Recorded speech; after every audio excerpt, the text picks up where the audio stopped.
Hey, I'm so glad you decided to join us for this Day 7 challenge on Advent of Code. Folks, this one really had it all. There was definitely a data processing element like we've seen in some of the previous challenges, but we're really going to be able to take a very detailed look at some data structures and algorithms on those data structures. So let's actually go ahead and introduce the problem, and then we'll talk about how those things are going to apply here. So the first thing is that we're looking at luggage. We've got a bunch of different bags here. Some of them are fitting within each other. It's a bit unrealistic, I guess, because there are a lot of bags within bags within bags, but yeah, nesting bags, basically. So the list we're given, the input that we're given, and we can take a look at the much longer version of it, but basically the idea is that we're given some sort of input that describes the relations between these bags, right? It's describing how some of these bags fit into other ones and how many of them. We'll get into that later. The main thing is we talk a lot about this idea of like programmer instincts, right? Like when you see a certain type of situation, what kinds of strategies should we be thinking about?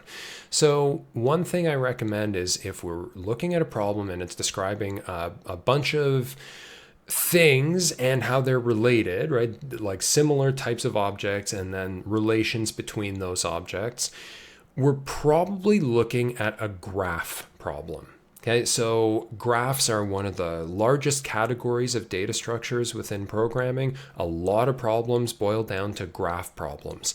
Now we have kind of specialized algorithms, specialized strategies that we can use for specific types of graphs. So because of that, a lot of care tends to go into the classification of graphs. So because of that, I wanted to actually start this one by taking a look at some examples of graphs. I'm just going to put the sample input on the screen over here so that we can look at both. But yeah, let's go for some basic graph definitions before we go any further with the problem here.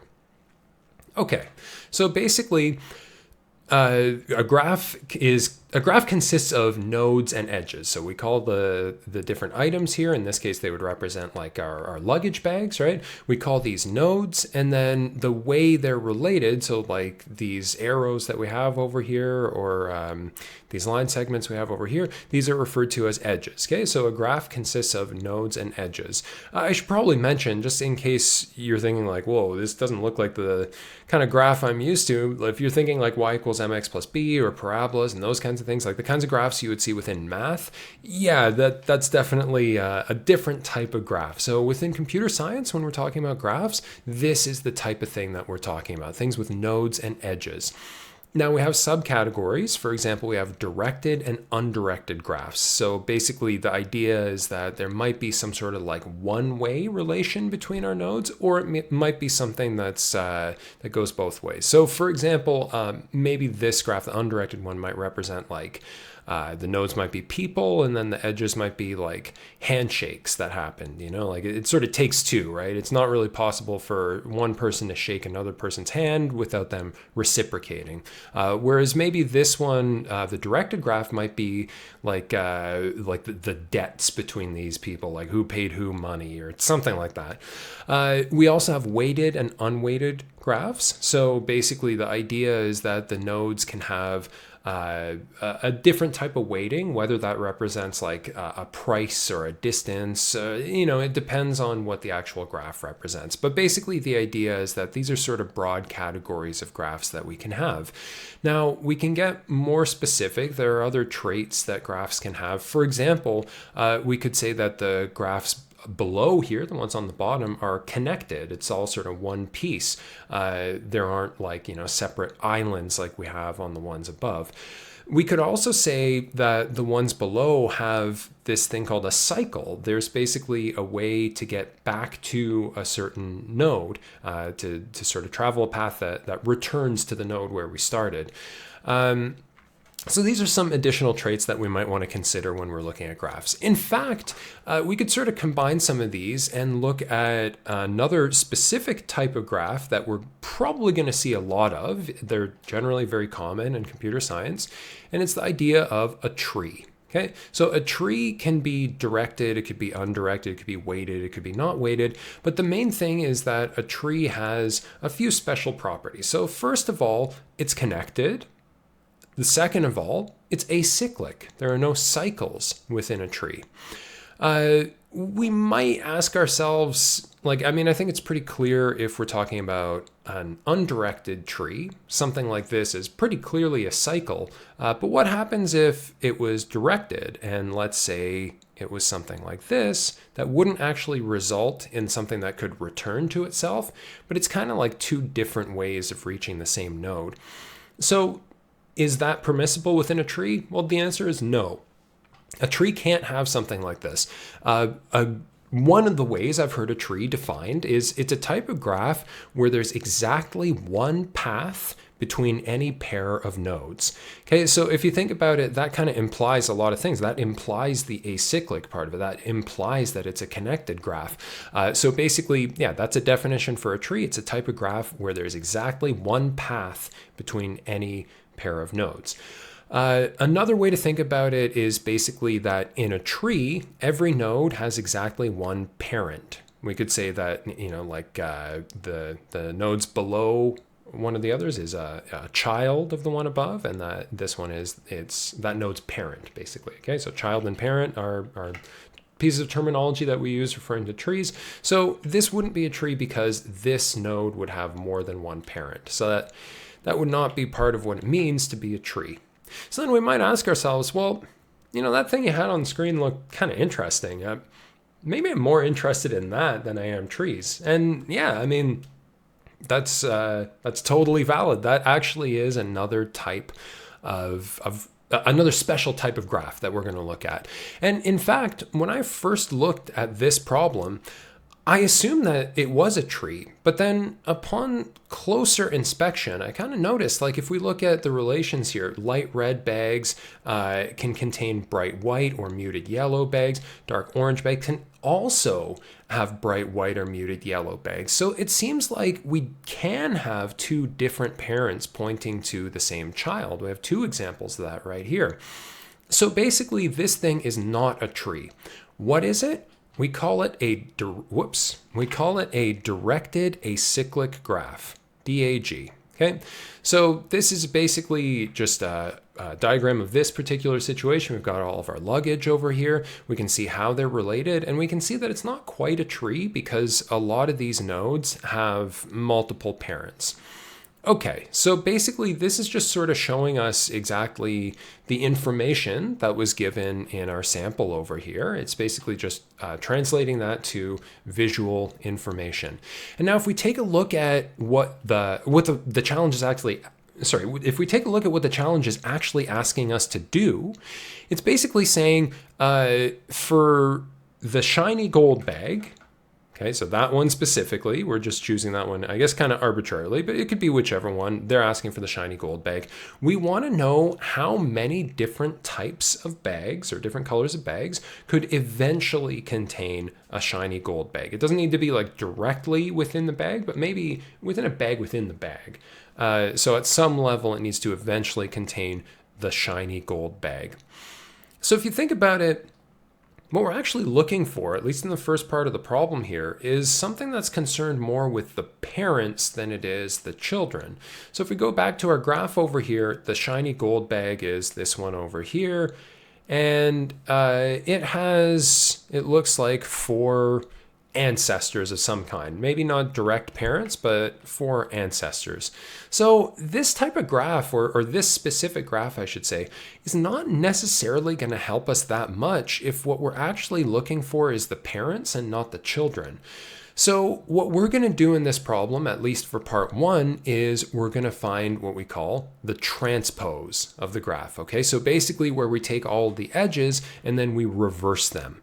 So we'll talk in a minute about what our overall strategy is going to be here for solving this. But basically the idea is we're going to take this stuff, we're going to put it in the form of a directed acyclic graph, and then we're going to find the transpose. So then how specifically can we represent this type of thing in the form of code? If we're programming, we don't really have the option of drawing these kinds of pictures, right? So how can we actually represent this using code? Well, a common way would be to use something like a matrix. So just looking at this example of a graph, we could represent this in terms of just a 2x2 a two-dimensional grid that basically lists all the nodes on the rows and columns. And so basically the idea is we can kind of uniquely define all of these relations over here, all of the edges and the values of them using this matrix. So all the information that we have on the left over here in this graph diagram is still encapsulated and maintained within this matrix over here. So this is definitely something that we could do, and we could do like an array of arrays or like an object full of objects, but we're already, even in this simple example, starting to notice a potential issue with this, because like this one is not that sparse of a graph. Like we could have much fewer edges than this, and still, if we look at what the actual matrix looks like, I'm noticing a lot of zeros. And so it might actually be smarter for us to only keep track of the edges that actually exist, right? Like it's kind of implied that we're going to have zeros here. So we can use something like this, something like an object of objects where the keys are going to be the node, and then the values are going to be another object representing the edges. So basically the destination of that edge and the value of that edge. So we'll use something like this to represent our graph initially, and then basically from there, we'll find a way to come up with the transpose. And then after we've done that, we'll actually talk about solving the problem and writing some sort of algorithm that can find all of the ancestors. In other words, basically a type of algorithm that's basically going to crawl this transpose graph, right? It's going to start at the shiny gold bag. It's going to visit all of its parents, and then looking at those, it's going to visit all of their parents, until there's nothing left to search for. So basically that's the overall game plan. We'll go over to the full IDE view over here, and we'll try to solve this thing. So the first thing we might want to do, and I think this is a good first step for any type of programming challenge, is we'll make a plan. So, well, actually, I guess we already kind of made the plan. So basically, we want to represent this graph in the form of an object of objects.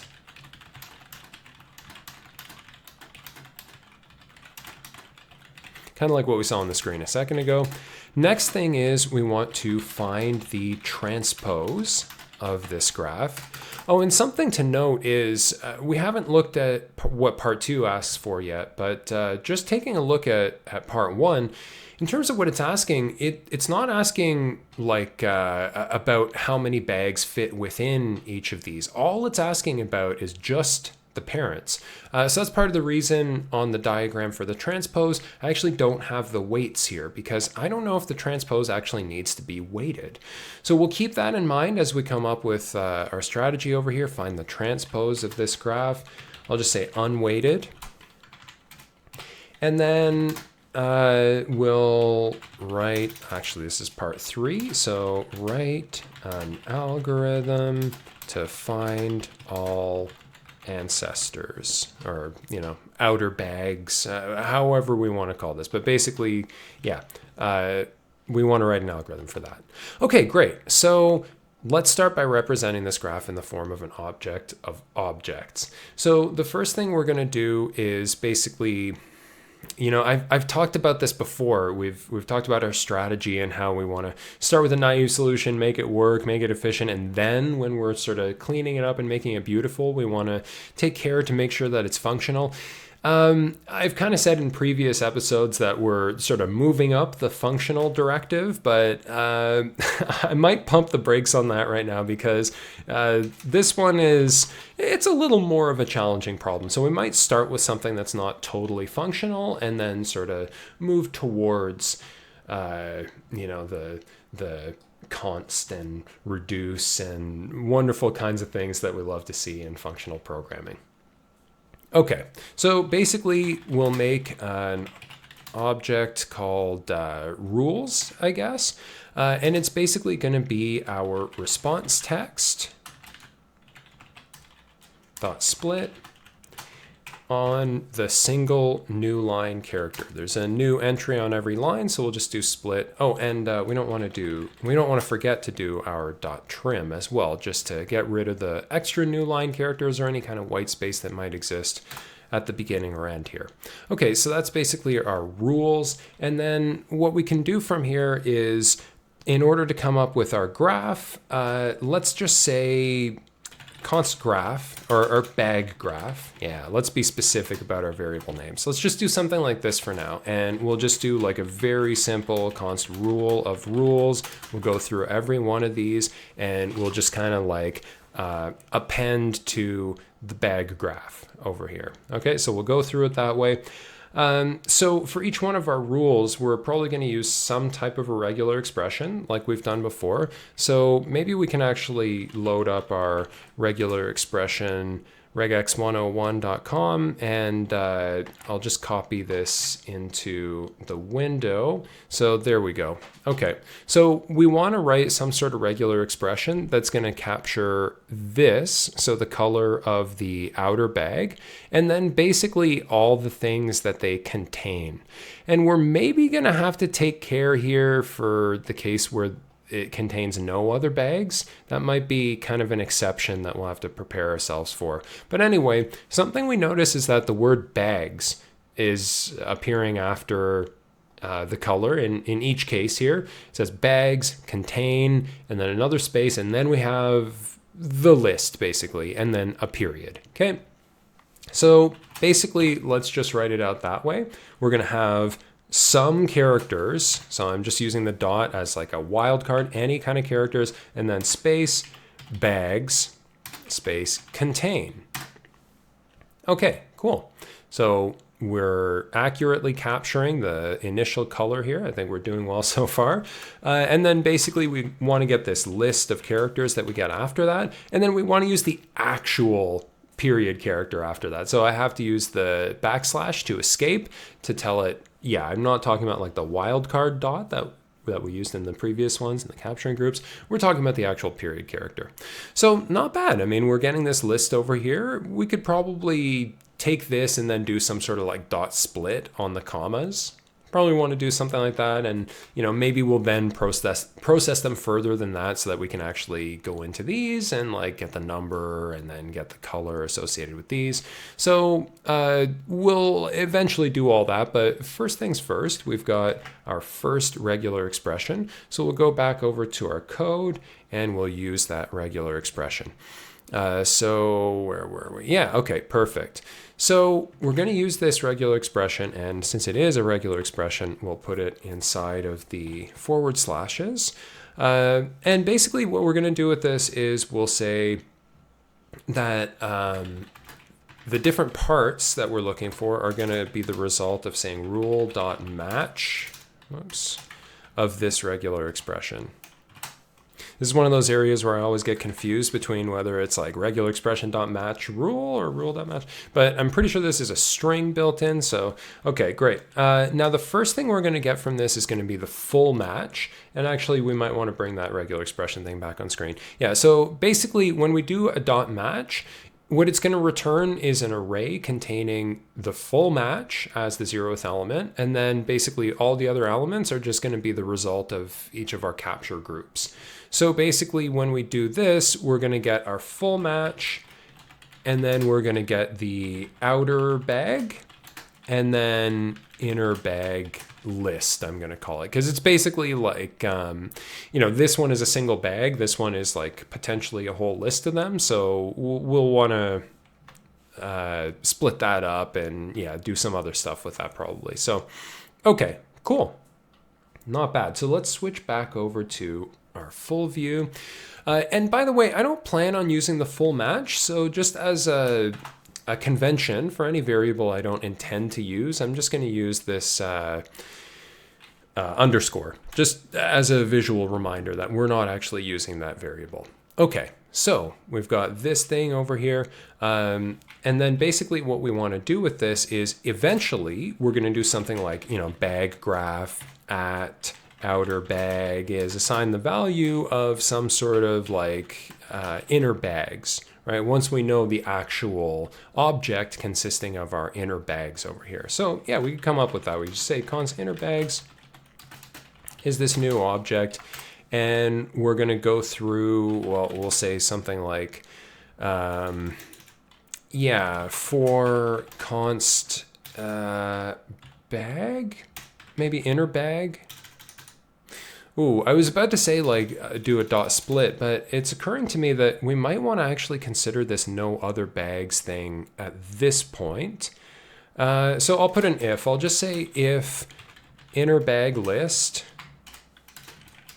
is equal to no other bags, then let's maybe just like go ahead and, oh, we're not in a function. We're not going to return. Basically, we won't do anything. So we'll say, well, actually, if it's not equal to this, we will do stuff, basically, is what we can say. And then otherwise, if it turns out that no other bags is the actual inner bag list, then yeah, for example, dotted black bags, in this case, dotted black bags is going to have just an empty object, because that's what inner bags is originally assigned the value of.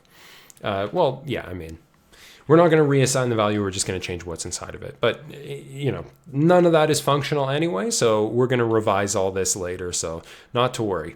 Okay, so for this, we're basically going to go through our string, right? We know that it's not a no other bags situation. So it could be something like this, where it's like just one shiny gold bag, singular, right? Or it could be a case like this, where it's 3 of these bags and then 4 of these bags, and these are pluralized. So if we do a dot split on the comma character, let's see what we're going to get. So we know in this case, we're just going to have like this as the first thing, and then this as the second, or, you know, this is the 0th, and then this as the first. And then if we do a dot split on the comma character of this, what are we actually going to get from that? So let's take a look. We'll use a simpler example.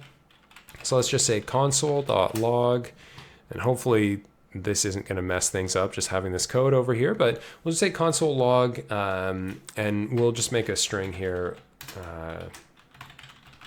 something nice. And I should probably give that a name. String is something nice. We're just going to say string.split on the comma, and we'll notice that we just get the full string. Okay? If we were to do the dot split on a space, for example, then it actually would split it up into 2 separate strings. So I just wanted to demonstrate that, just to sort of show that if it's a case like this and we do the dot split, we'll still get this. It's not like we're going to lose it because there's no comma in there. Okay, so basically for this, if it's not no other bags, then we're going to add some things to our inner bags list over here. So specifically, we're going to say something like for const, I'll just say inner bag of inner bag list dot split, that thing. Okay.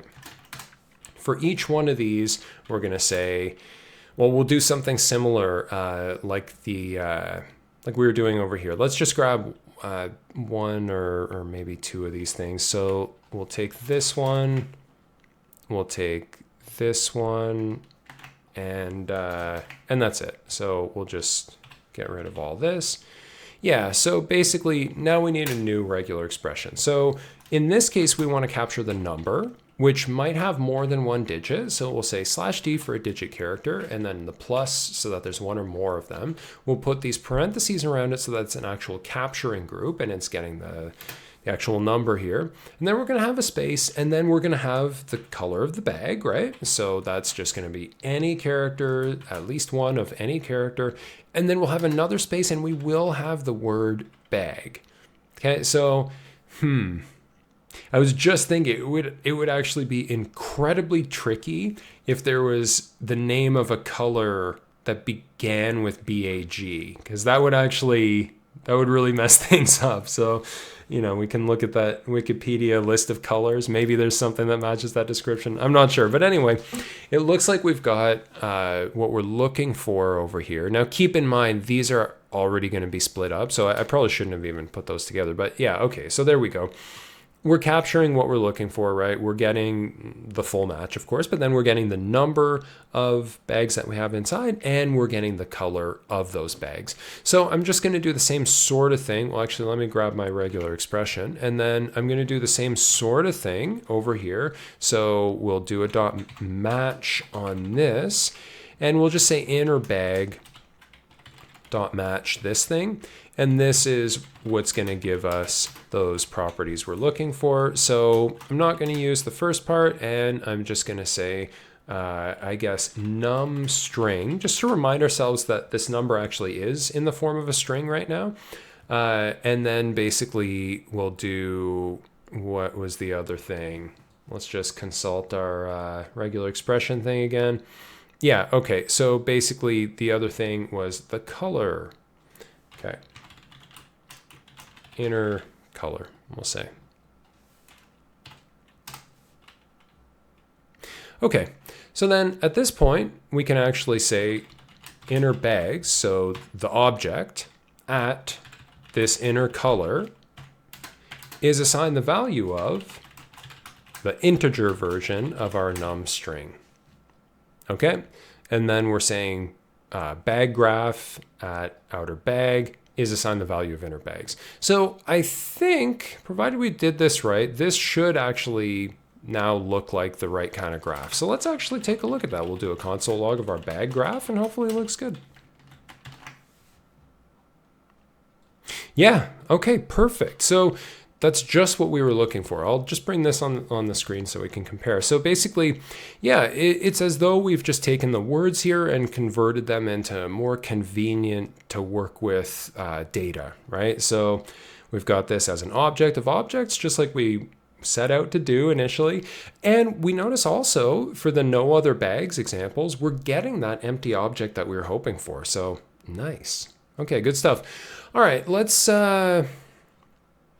move on, I guess. We've got our graph. Now we can actually go ahead and find the transpose of that graph. So I'll say const transpose, and it's just going to be an empty graph to begin with. And if you think about it, the way we're going to go through this is basically we're going to look at each one of these things.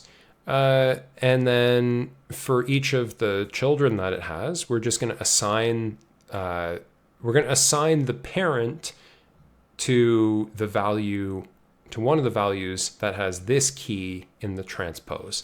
So that might seem a little confusing, but basically what I'm trying to say is we're just going to switch the inner and outer relation here. So we're going to say for const, I'll say outer for outer bag of, and then I'm going to do an object.keys to get the keys of this graph object, the bag graph. Okay, so object.keys, bag graph. And that's basically just going to give us an array that just has the keys in it. Okay, so it's going to disregard like these values over here, and it's just going to have the keys, and that's what we're iterating over. So when we say outer bag, it's like one of these things, okay? And then we can say const children is assigned the value of the actual bag graph at outer bag. By the way, another way we could do this, if we're not concerning ourselves with doing this functionally, another way we could do this is to actually just say that outer bag is, since outer bag is the keys, we can say const outer bag in bag graph, and it'll automatically just iterate over all the keys that we have over here. So that can be a nice thing to do. I've heard that these kinds of loops can be kind of dangerous. I mean, we're not going to worry too much about it because we're not going to keep this code anyway in the end. We're going to make it nice and functional, and everyone's just going to be so happy. Okay, so basically we've got our children over here, which is bag graph at outer bag, and we want to iterate over these. We'll say for const child of, for const child, we'll do an in. We've got another for in opportunity here. Child in children. Because keep in mind, like children is still an object. It's still this thing. It's not like an array. It's not an iterable. So I can't use a for of loop over here. Okay, for each one of these things, the child itself is this color over here. And you know what? Maybe I should have... Let's stick with the actual theme of the problem. Instead of children, let's call it inner bags, and we'll call this inner bag. Okay, so basically for each of the inner bags within inner bags, we're going to switch around this relationship. So we're going to say transpose at inner bag. And we basically want to append this value of the outer bag. The thing is, we don't know if this exists yet. So like over here, we're basically creating an entire object and then assigning that object to our bag graph at the end. In this case, since we're going to go through these and be like, okay, there's one for bright white, add light red to it. And then on the next one, we'll be like, oh, there's another one for bright white, add dark orange to it now. We're not going to be creating the object all at the same time. We're going to be sort of slowly adding to it. So because of that, we're going to have to sort of check to see if the object has been instantiated yet. And furthermore, remember we were saying before that when we actually look at the transpose, we're not going to be interested in the weightings on the graph. We're just going to be interested in the sort of relationships, right? Like where the edges are pointing, not what the weighting on those edges are. So because of that, I'm actually not even going to use a full-on object for the transpose. I'm going to use a set. Okay, so basically what we'll say for this transpose is if the inner bag is not yet in our transpose, if it's not yet one of the keys, actually I can do this on one line. We'll just say transpose at inner bag is assigned the value of a new set. Whoops. Okay, so if there wasn't a set in there already, make there be one. And then, since we know by the time we get to this line, there must be a set in there, we're going to add to it. What are we going to add? The outer bag. Okay, and then by the end of this, let's just console log our transpose. Hopefully that's working the way we want. Oh yeah, nice. Okay, good stuff. Yeah, so we have a set of all the parents for whatever node we're interested in here.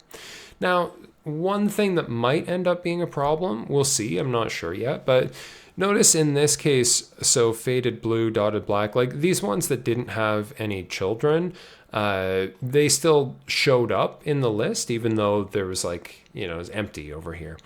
As opposed to, for example, in this case, light red and dark orange, if we look at the diagram, those two were sort of like at the top, right? They didn't have any parents, and they're actually not showing up in our list down here. So for our transpose, we're not explicitly stating that the ones that have no parents. So we'll have to be mindful of that. We'll have to basically just say like, yeah, if it's not in there, then don't freak out. It just means they don't have any parent bags, any outer bags. Okay, cool. So basically we've got our graph, we've got our transpose, very exciting stuff. And now we could write an algorithm to find all of the ancestors. So basically something that's going to go through our transpose graph, and it's going to keep a list of all of the ancestors that we encounter. And then basically, I think what I'm going to do is just have it return that whole list of ancestors. And it might even include the original bag we call it with. So like the shiny gold bag in this case. And then we're just going to find the size of that and then subtract 1 at the end. Okay, so that's basically the game plan here. Okay, so in terms of finding all ancestors, let's just say find all parents, just because the word ancestors is it's a bit long if you think about it. And actually, hold on, I don't know if I want to do this as a function quite yet. Yeah, well, we might as well, right? Find all parents, and then we can choose to make it functional inside right off the bat or not. It's up to us. Okay, so find all parents, and we should say like which bag we're talking about, right? So we'll specify a bag. And when I say a bag, I mean like a string representing the color of that bag. So I guess I could call it bag color or even bag color string. That would be extra specific, but yeah, that might be overboard. Okay, so basically in terms of finding all ancestors, the way we're going to do this is you know what? We might actually want to just start by doing this recursively, because what we're essentially going to write here is a type of search algorithm. So breadth first search, depth first search, these are really common algorithms that we tend to see in in data structures like this, so graphs, trees, directed acyclic graphs, these kinds of things, we tend to use search algorithms quite a bit. There are other kinds of algorithms as well, but in this case, it doesn't really matter. We don't need to be too picky about the algorithm that we use in order to just find all the ancestors. So I'm just going to use a depth first search, and we might as well just go ahead and start this one recursive, because I think recursive is a pretty natural way to do a depth first search, actually. So let's do that. Basically, what we're going to do as a game plan is we're going to start with a set called visited, and it's going to represent the nodes that we've seen so far. Okay. And then basically at the end of all this, like that's the thing we're most interested in, is just visited. Bag is going to represent the current bag. So originally it's going to be like our shiny gold bag, right? And in fact, let's go ahead and do a console log of find all parents of shiny gold. That's the way we'll type it in, because it's just going to keep the color name. We don't need to include bag. Okay, cool. So we'll find all parents. Now this is really not going to be all that exciting. If I were to just run this code right now, it would just say, yeah, empty set. Is that what you wanted? So yeah, not really is that what we wanted. We basically want to do something where for each bag, we look at all of the next bags. So actually this might make more sense to have the graph on screen as we do this. Yeah, so basically the idea is that for each bag here, we want to take a look at the next bag. So if we're starting with the shiny gold bag, we'll consider...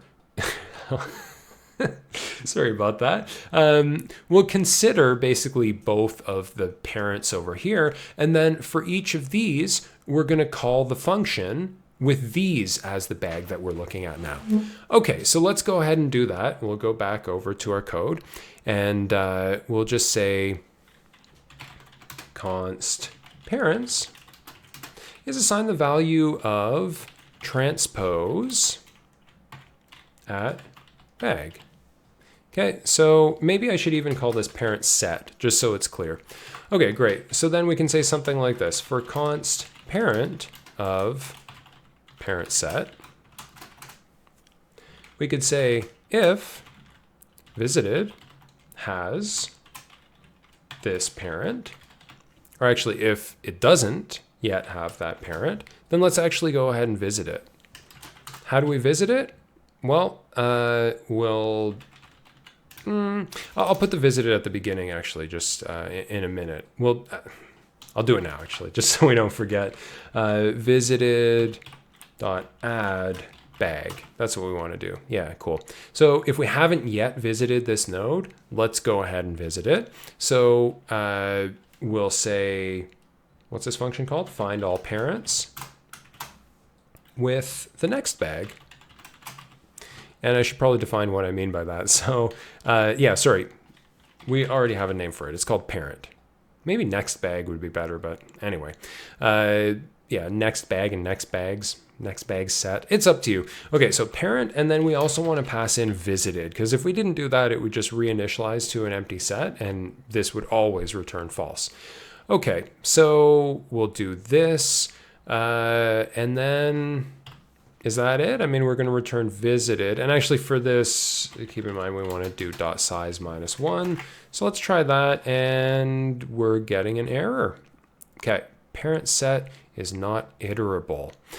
Okay, yeah, so that is going to be an issue. So keep in mind, when we were talking about this before, we sort of mentioned the idea that in this data structure over here, like we're not including light red and dark orange. So when it's getting down to those, it's trying to call this with a bag color of, yeah, let's say light red. And it says, okay, yeah, so parent set is just transpose at light red. Oh, well, there is no transpose at light red. It's not in the list here, right? It's not one of the things. So basically we'll just say like this ends up being undefined, and like that's fine for this line here. Like at this point, that's okay. It's only when we go to here and we say for parent of parent set, like the fact that we're saying of parent set specifically is kind of implying this thing must be an iterable, right? And that's not really the case if it's undefined. So basically, if it's undefined, we'll say, well, yeah, we know undefined gets typecast to false in the case of a Boolean. So we'll just put a Boolean or, I think we saw this in the last video, if this thing ends up being false, it'll consider the other part. If this thing ends up being true, it says, oh, I have enough information. I don't even need to look at this other part over here. So the other part, we'll just say new set. That's the thing that it's going to execute if it doesn't find this inside of where it's looking. So let's try that and we'll see if that at least clears up the error. Yeah, it did. Okay, so now we're getting 4 for our visited, or actually for this, I should say. And I'm just kind of thinking maybe we should actually remove the dot size. It might be interesting to just sort of see what's in there for a sec. Yeah, shiny gold. Actually, okay, we'll bring up the diagram again. Oh, what have I done to this? Can we undo? Yeah, okay, we can undo. That's good. Okay, so yeah, basically we've got shiny gold, bright white, light red, dark orange, and muted yellow. So it's basically, yeah, just the parents that we're looking for plus the bag itself. So that's looking good to me. We'll switch back over to the full view. And then, yeah, okay, so we'll switch that back over to dot size -1. Okay, great. And in fact, we might want to actually just store that as a variable. So we could say like const parent count is going to be this thing. And then we could just console log the parent count at the end. Yeah, we could do something like that. Cool. Yeah, that seems to be working. Now, we could test this out at this point. I mean, we sort of have some choices. So basically, we could take this code and we could send it off and try to find the solution. And in fact, you know what I want to do? I'm going to do something a little bit different this time. So normally we would actually just, we would go over to our browser window. We would pull up the console and we would use the JavaScript fetch API to directly get the sample input, or not the sample input, the actual input.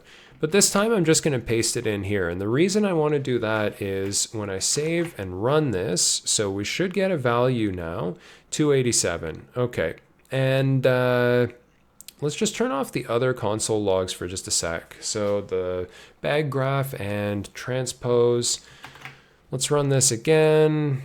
I'm just sort of trying to get an idea of how long this is taking in terms of performance. Yeah, okay, so 0.07 approximately seems to be about average. It looks like it's getting faster. I don't know, maybe it's like in memory or something like that. Anyway, 287 seems to be the value we're getting. So I guess we could go ahead and submit 287. We'll see what we get.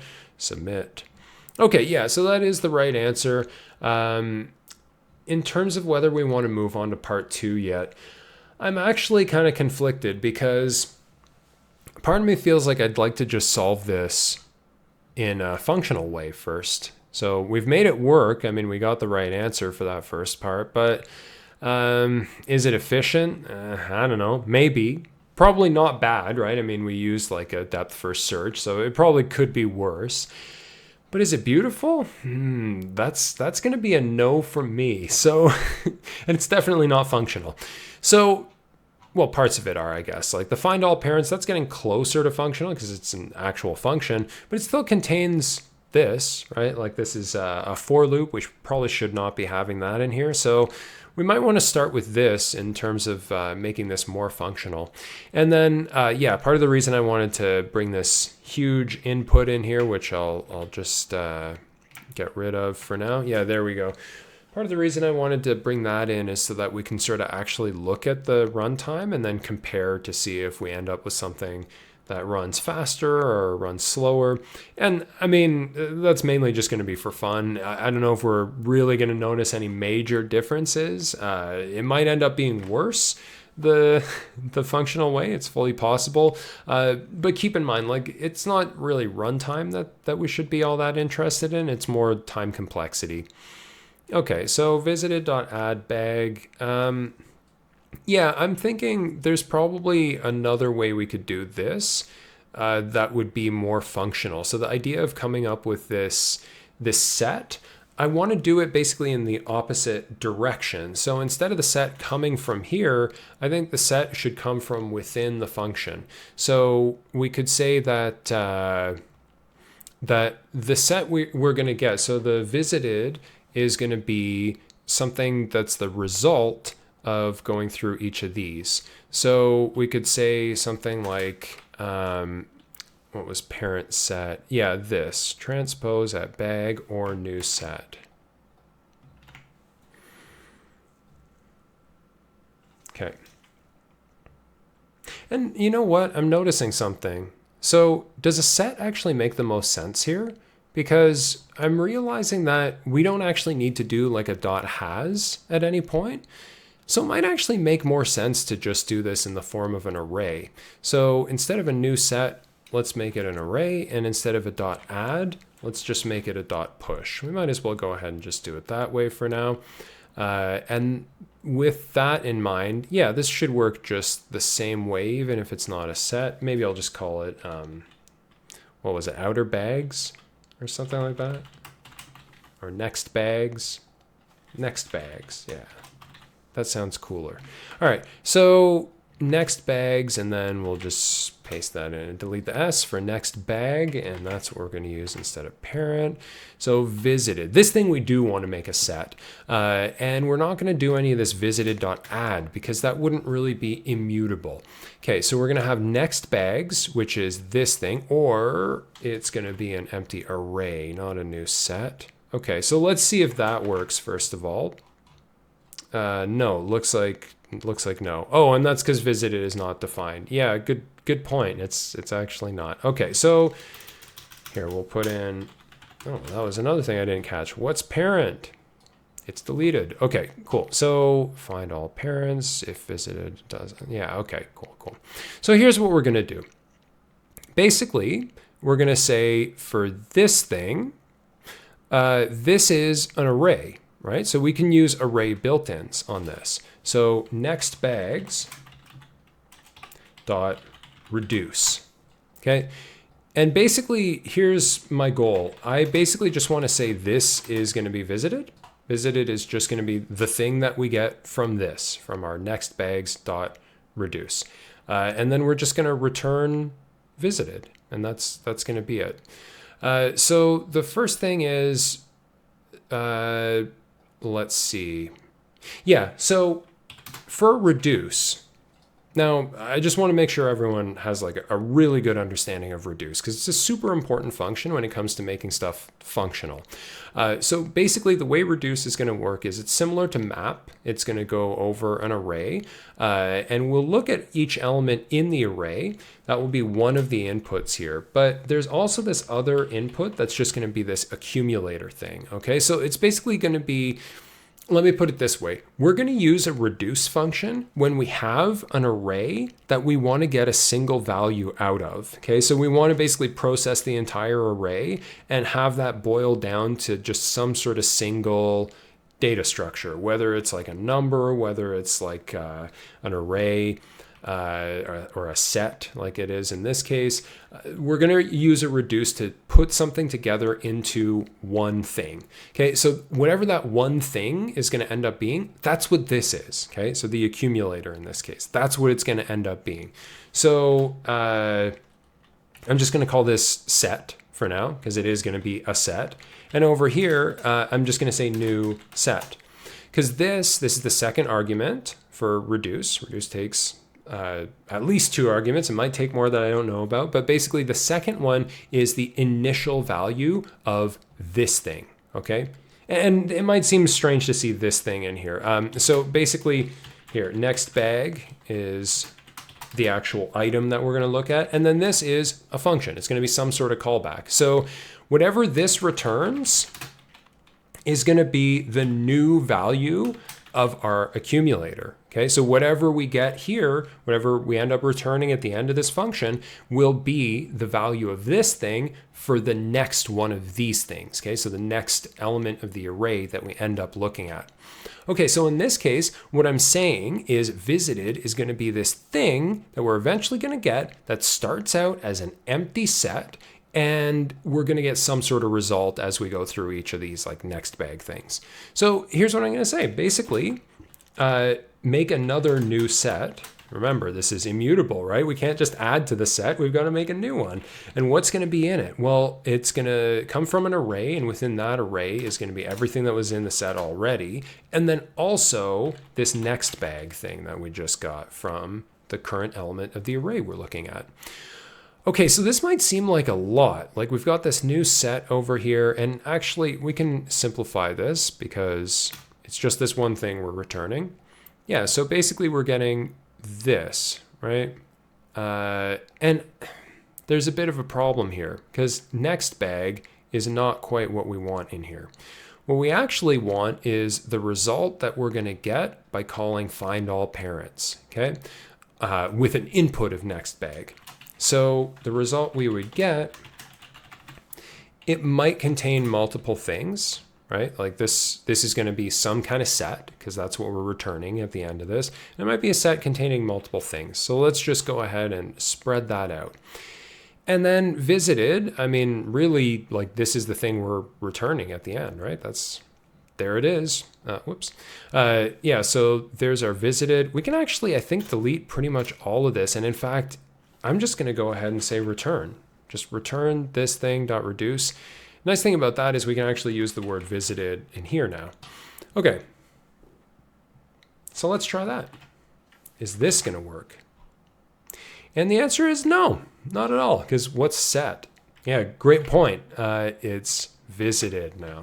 So let's try that again, and okay. So now we get -1. So the set had a size of 0. That's interesting. I wonder why that would be. Let's become the computer for a second and try to run through this.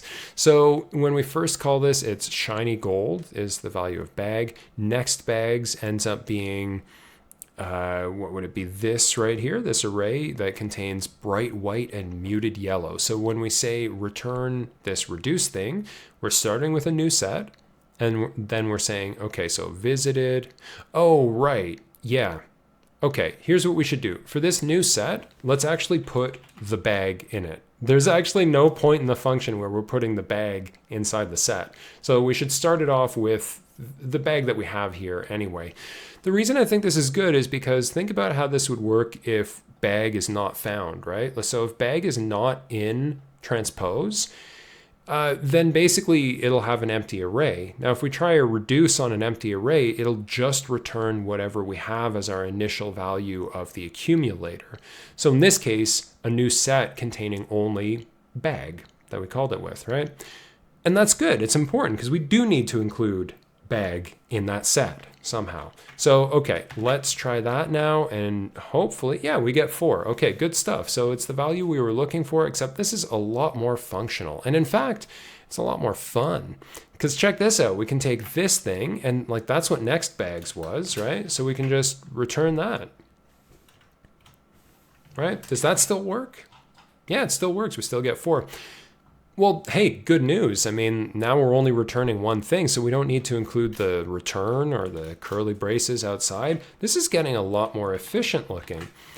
Yeah, I like the look of this on the page a lot more. I mean, it's kind of unfortunate that so many of these functions, when we make it really functional programming style, they end up having this kind of like sad winky face at the end. That part is a little, you know, unfortunate, I guess, but I think it's worth it. So, okay, I'm liking the look of this a lot more than before. Not only is it totally functional now, but it looks cool.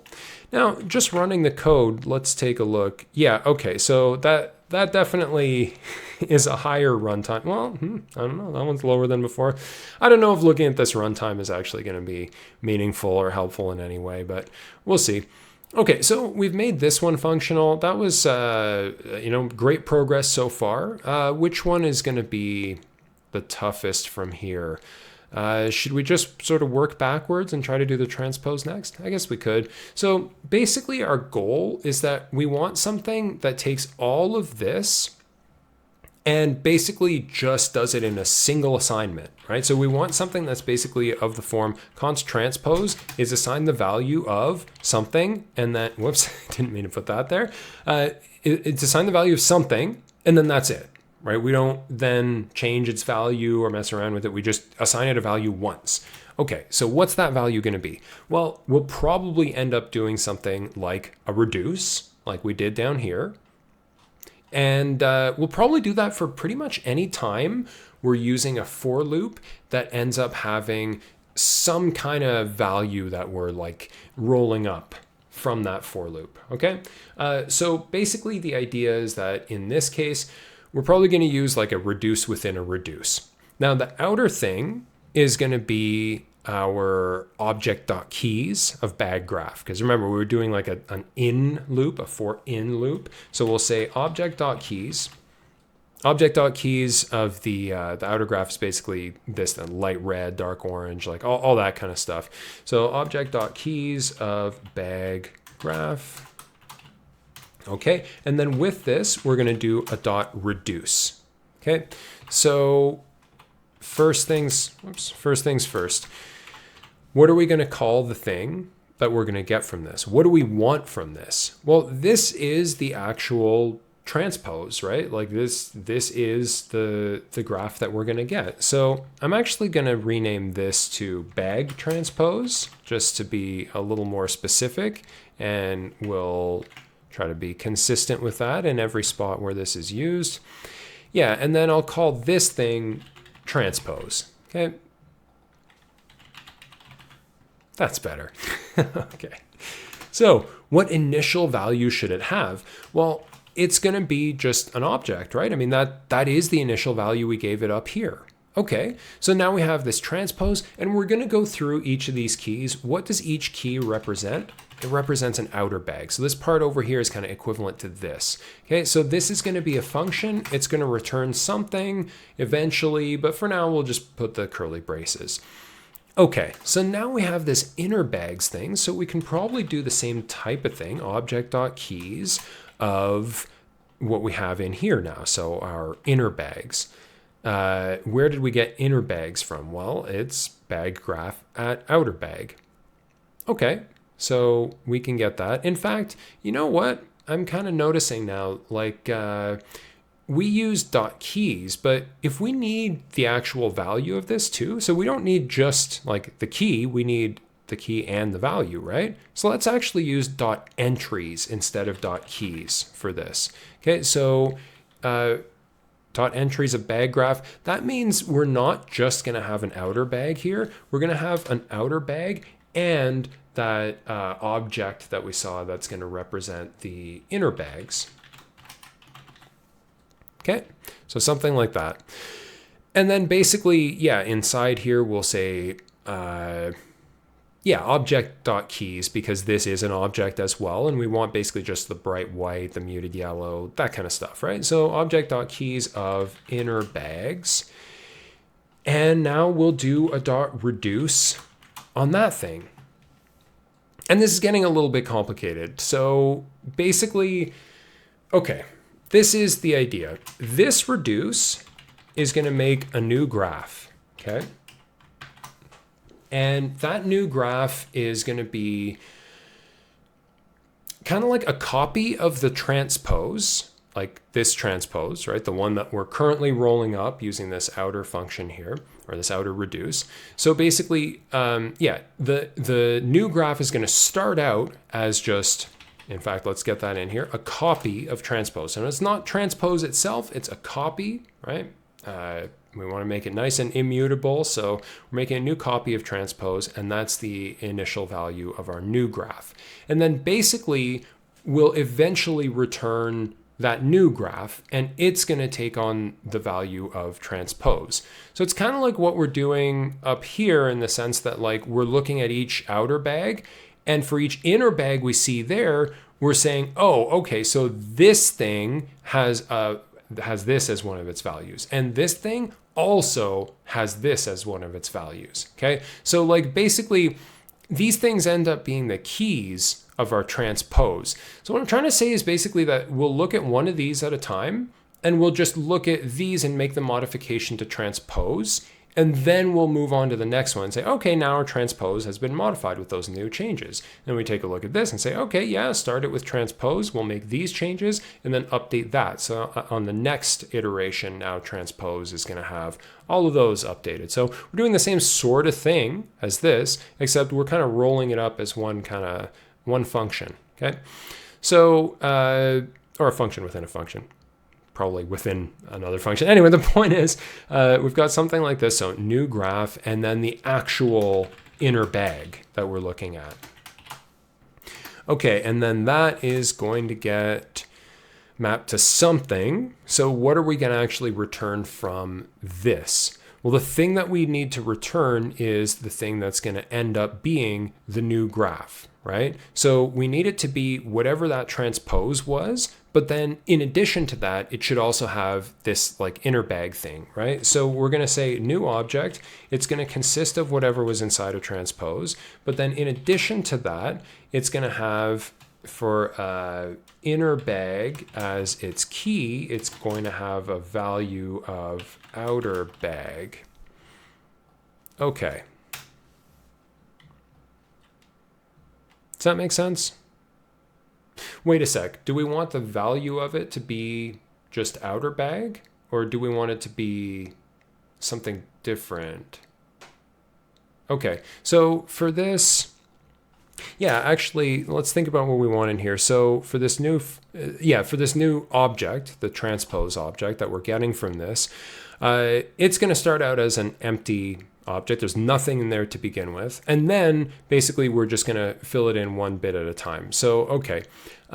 Basically, yeah, inner bag is going to be one of the things in there. And then it should have, yeah, that's right. So whatever it was already, so transpose at inner bag, whatever it was already, and then in addition to that, it'll also have outer bag. There we go. That's what we're talking about, because it's not just the value itself, it's an array.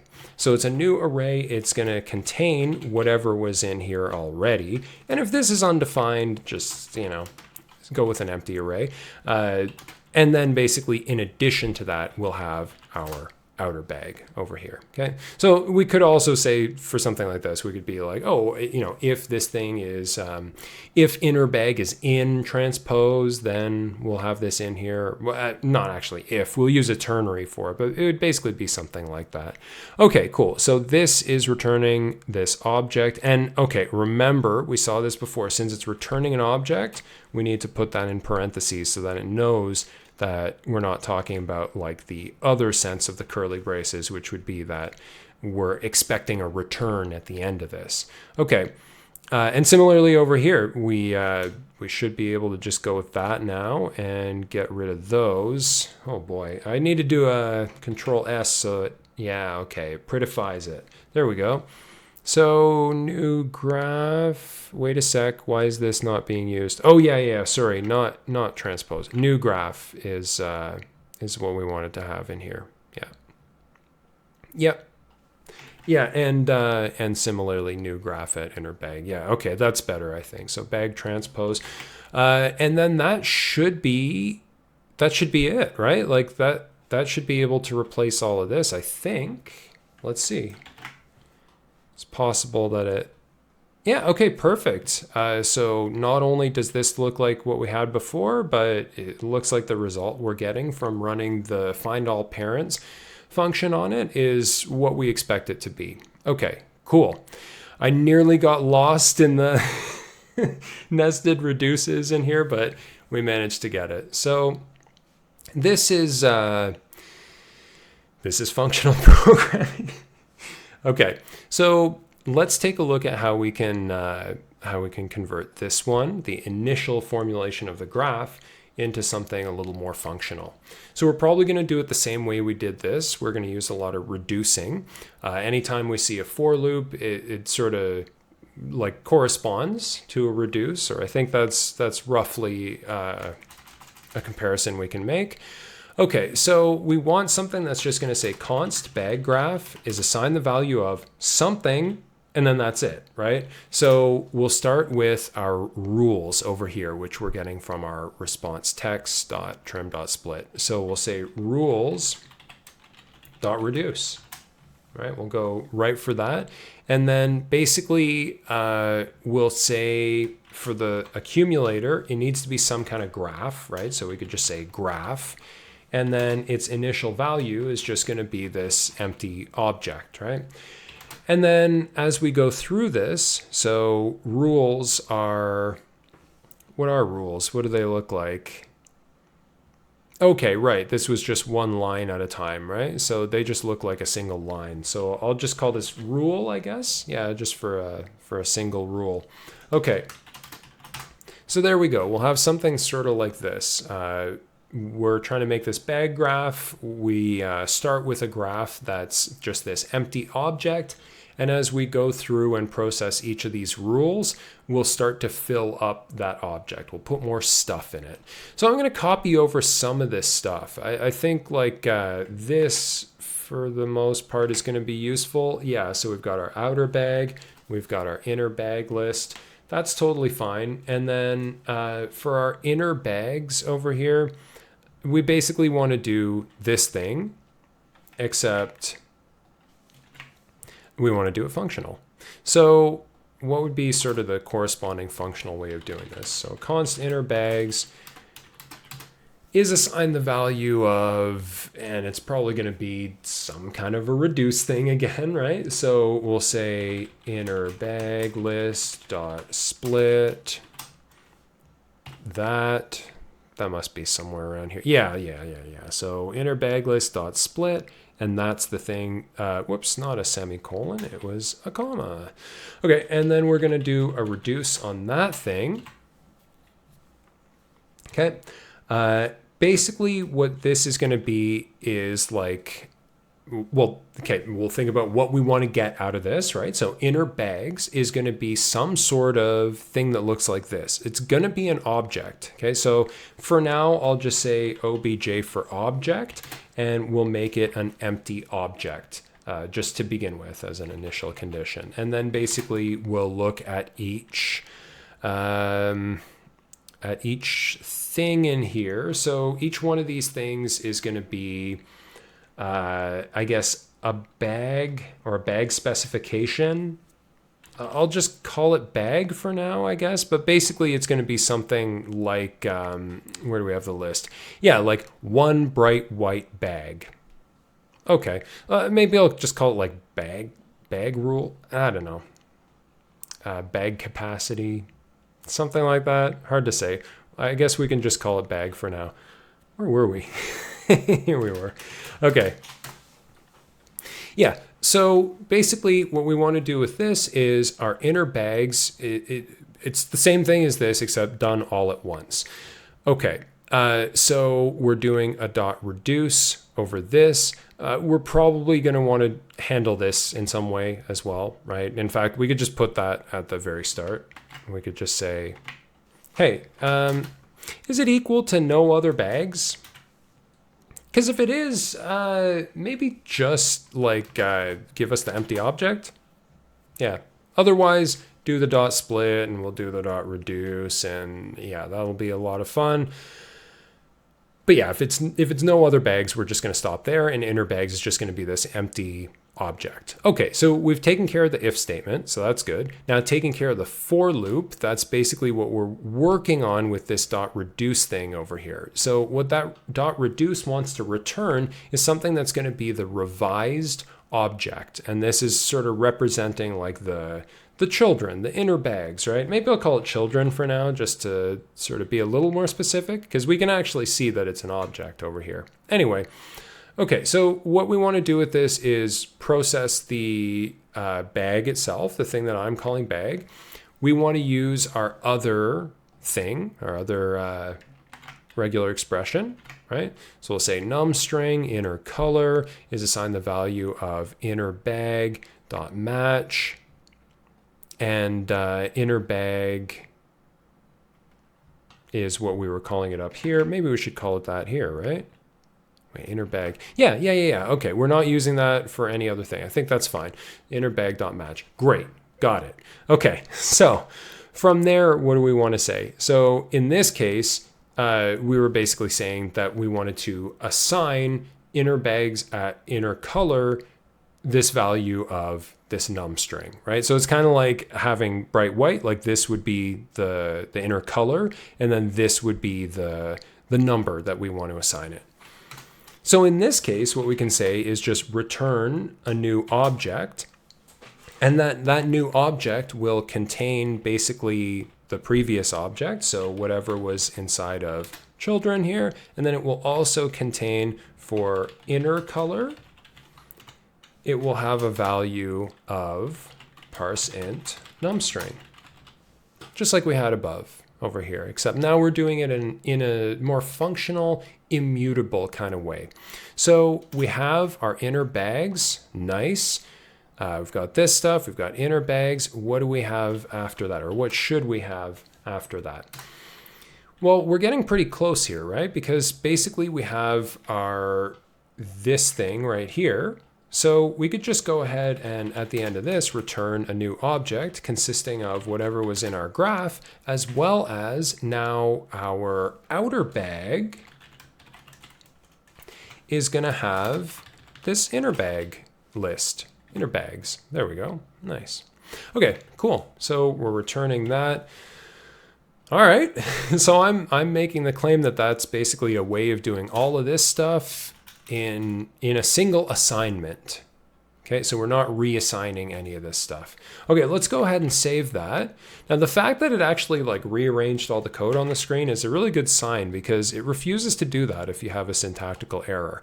And hey, look, okay, we are getting the right values here. This is not bad. Like we've got the same bag graph we had before. We've got the same graph transpose or bag transpose. We've got the same parent count at the end. Like this is not bad. I think we're doing a decent job. Okay, so let's see.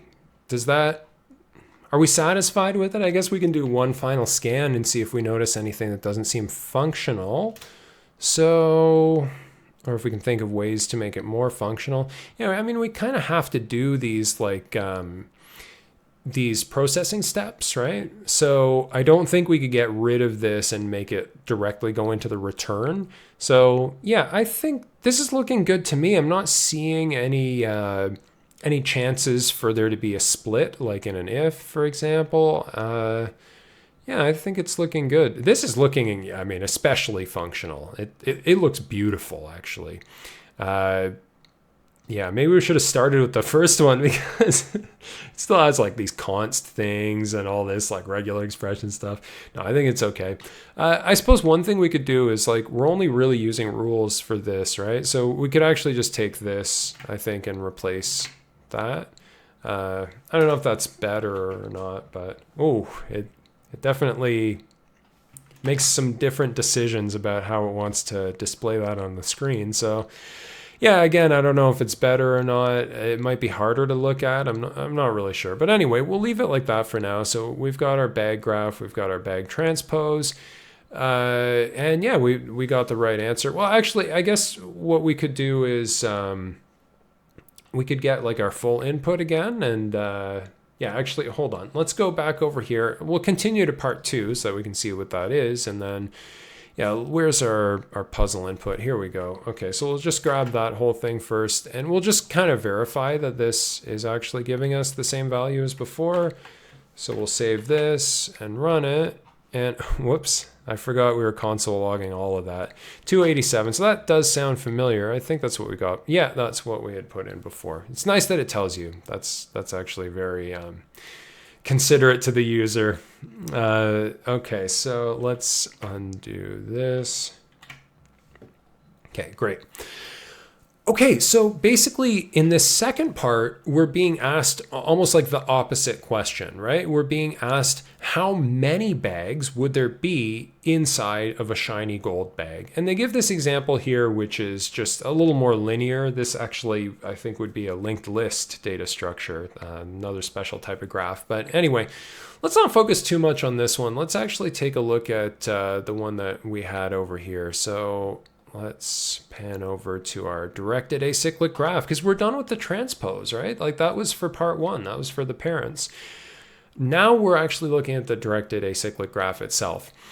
And basically the strategy I think I want to use for this is we'll start with our shiny gold bag, of course, and then we'll take a look at like the children of that, and we'll take a look at how many children they have. And basically, we'll just assume it starts at a 1, and so like each of these would just be 1. And so then we'll take that number, whatever this returns, we'll multiply it by the edge value, and then we'll add it to whatever other children we have here. So here we have like 4 times 1 plus 3 times 1, and then all of that gets multiplied by 1. And we also want to add on this one as well, right? So yeah, I'm thinking that's how we'll do it. And then, for example, for the other side over here, we'll say, all right, so it's got 2 of these in it. Each of those has 6 of these. This is just 1. Okay, so 6 times 1 plus 5 times 1. So that's 11. And we have 2 of those, so 2 times 11. So that's 22. And then we have the actual 2 that we get from this. So we get 22 plus 2, that's 24, plus 7, that's 31, plus 1, that's 32. So we should expect 32. Oh, that's an awful font. Let's get that off the screen as quickly as possible. Okay, so basically 32 should be the expected value for this sample input. So hopefully we remember that, and if not, we can always switch over the screen and remind ourselves of that. Of that awful way I wrote it. Anyway, okay, so basically what we want to do is, let's write out a step 4 here for our game plan. So we wrote an algorithm to find all ancestors. Now we'll write an algorithm to count all children. Nice. Okay, cool. And notice I'm saying not find all children, but count all children. So before, we had this issue with like the set business, right? We had to make sure make sure you don't count these twice. Now this one is a little bit different because we actually should count them twice if that's the case, right? So like, for example, in the shiny gold bag, it contains like 4 of these dotted black bags because they were within the dark olive bag, but then it contains another 12 dotted black bags that were inside the 2 vibrant plum bags that we also had inside the shiny gold bag. I love the color names they used in this challenge. It's a really nice, thoughtful touch. Anyway, okay, so going back to this, we can actually write an algorithm that counts all of these, not one where we're going to like make a set and then do some processing with it afterwards. It's just going to directly give us the value we're looking for. That's the goal anyway. So I'm going to say count all children and or count child bags. That's probably even better. Yeah, count child bags. Count inner bags maybe would be even better, right? Inner bags, count inner bags. Nice. Okay, and for this one, we're basically going to start with a bag, just like in the previous one. And how do we want this algorithm to go? Should we do it functional first, by the way? All the others we started with more traditional, not functional, but maybe we should try to do this one functional first. If anyone has any questions, definitely let me know. That's totally fine. So, but yeah, we'll try to do this one functional first. Okay, so what do we want to do here? We talked about it before. So we want to start with 1, right? That's our initial value. And then we want to add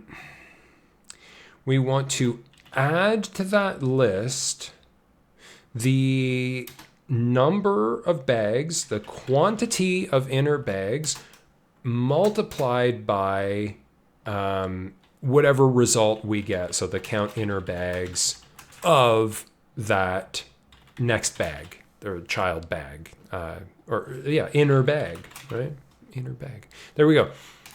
So start with 1 and then add the quantity that we get times the count inner bag result of inner bag. So we're going to need this quantity and we're going to need this inner bag. But thankfully, we get both of those things. Let me just run the code here. Yeah, we get both of those things from our list. Nice. Okay, so we'll have the name of the inner bag. We'll have the quantity of it. This is perfect. Okay, good stuff. So let's do that. So basically what we're going to do is we'll say this thing.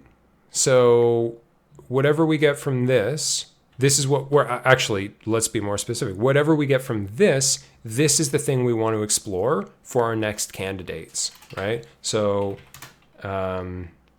yeah. So I should have said this, not just this, but for each next bag or for each inner bag.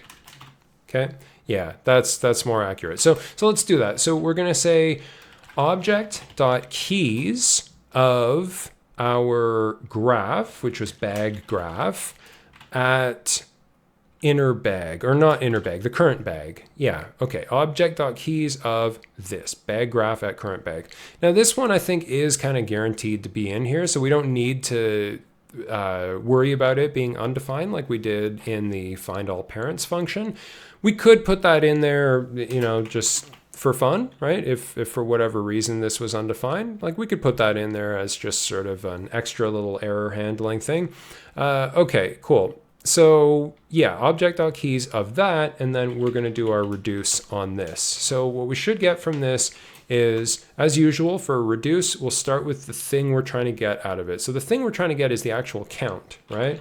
And then we want to start that at a value of 1, like we talked about over here. So how do we know it's going to be this? Well, basically because anytime we're doing a reduce, we're going to get a single value out of it, right? And we need to ask ourselves, like, what kind of a thing do we want that value to be? So in this case, since it's an actual integer, it's a number, it's the count, that's what we know this is going to be. And then we're going to be looking at each of these keys, in other words, each of these colors over here, which we'll call our inner bag. Now, wait a sec. We need more than just that. We don't just need the keys, we need the quantities as well. So we're not just going to use our object.keys, we're going to use object.entries, and we'll say inner bag and the quantity that we have of them. Okay, inner bag and quantity. Okay. So what are we going to get from this? Well, basically we want to add whatever the count was plus the result we get from doing count inner bags with an input of inner bag. Okay, and we want to multiply that by the quantity of them that we have in there. Okay, so that should be it. Yeah, sorry, that came up a little fast at the end there, but yeah, I think that should be it. I guess we can test it out and see for ourselves, but yeah, we might as well just delete all this stuff, save it, and give that a run. Okay. Well, looks like it didn't have any errors, but I didn't actually run this, so we can be sure that it doesn't have syntax errors, I guess. Okay, there's our console log for that one, and we'll just say const, we talked about parent count before, so we'll call this one child, not child parent, child count, whoops, and it's going to be count inner bags of shiny gold. Our initial bag, and then we'll console log that, whatever the child count is. And did we talk about what expected value we should have here? Yeah, I think it was 32. Okay, so it's undefined. Well, that's no good. Why would this be undefined? Let's take a look. Let's explore. Okay, so count inner bags is a function that takes an input of bag and it returns object.entries, a bag graph at bag, or empty array dot reduce. It's a count value that begins at 1. It goes through each of these things, inner bag and quantity, and it returns. Oh, it doesn't return. Yeah, that's the problem. We still had the curly braces on this, which indicates that it's not returning this value. So we would have either had to have deleted those or included the word return. But there we go. Okay, so we're getting 33. That's right. We did count the shiny gold bag, just as a consequence of having this initial value of 1 as our count value. That means we're going to have to subtract off this value at the end, but I actually kind of prefer that because in a way it's more consistent with what we had above. So I think, yeah, I'm happy with that. Very good. Okay, so I want to turn off the console logs of the bag graph and bag transpose. And yeah, we'll just have these. Nice. Okay, and now we'll grab the full data set. I'll just grab it from off screen and then paste it in over here. We'll save this and we'll give the code a run. Okay, so first things first, it does definitely seem to be giving the same value as before for the first part. So that 287, that bodes well.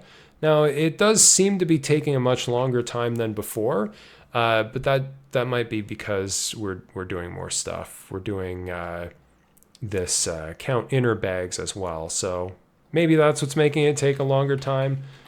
I'm just going to go ahead and assume it's that. Looks like it's probably not that. But anyway, yeah, so it's possible that this is actually running slower than the non-functional alternative. That sounds weird to say, non-functional. Like, yeah, anyway. Compared to the alternative that does not follow the functional programming paradigm, I'm not sure if this would be faster or slower. In fact, I'm not actually entirely sure about the time complexity or space complexity of this. So let's actually leave that as an exercise. If anyone wants to leave a comment about what the time and space complexity of this would be, feel free to leave one below. And actually, this is a good time for me to ask my question to you, dear viewer. Basically, in this case, something I've been wondering is, like, we see a lot of cases here where we're creating new objects, right? Like this kind of stuff. So whether it's creating a new array or creating a new object, where was it? Yeah, I feel like right over here, we're creating this new object instead of just like appending these values. Right over here, we're creating a new object on every step, and these are like nested, right? So I look at this and I kind of feel almost a bit uncomfortable. I kind of feel like we're creating a lot of garbage. Now, we haven't really talked about garbage before, but it is part of the programming experience, and it's part of the JavaScript programming experience. Basically, when we make a new data structure and we're no longer using it, in other words, if we don't have any variables in the namespace pointing to it, then the garbage collector will come by and remove it from memory. Now, sometimes if we're playing an online game or something like that, that type of behavior can result in a lag spike. So we probably don't want that happening too often. We don't want to be summoning the garbage collector.